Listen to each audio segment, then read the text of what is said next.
Avant tout test, informez les parents en leur montrant la brochure et recueillez leur consentement.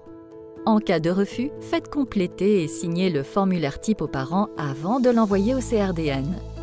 Il est également impératif de repérer les enfants présentant des facteurs de risque de surdité, prématurés, ayant reçu un traitement antibiotique ou étant concernés par l'une de ces situations. Cela permettra notamment de choisir le matériel à utiliser. En effet, les enfants à risque ne seront testés qu'avec des PEA.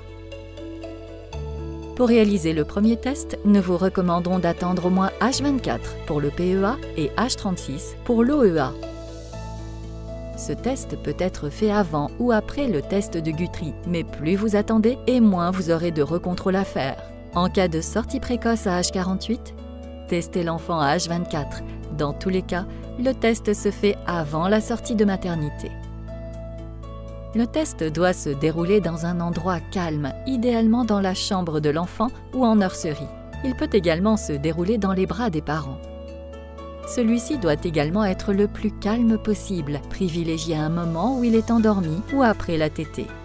Pour une OEA, assurez-vous également que l'oreille de l'enfant soit bien étanche et pour un PEA, que les impédances soient dans les normes. Si ces conditions ne sont pas réunies, attendez qu'elles le soient pour faire le test. De plus, le test se fait toujours à 35 décibels, ne changez donc pas l'intensité. En cas de premier test non satisfaisant, recontrôlez toujours les deux oreilles dès le lendemain.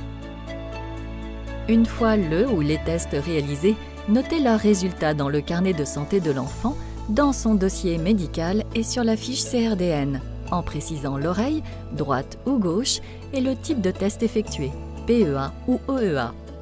En cas de retest non concluant pour une ou deux oreilles, expliquez aux parents qu'il n'est pas encore possible de statuer sur l'audition de leur enfant et que c'est fréquemment le cas.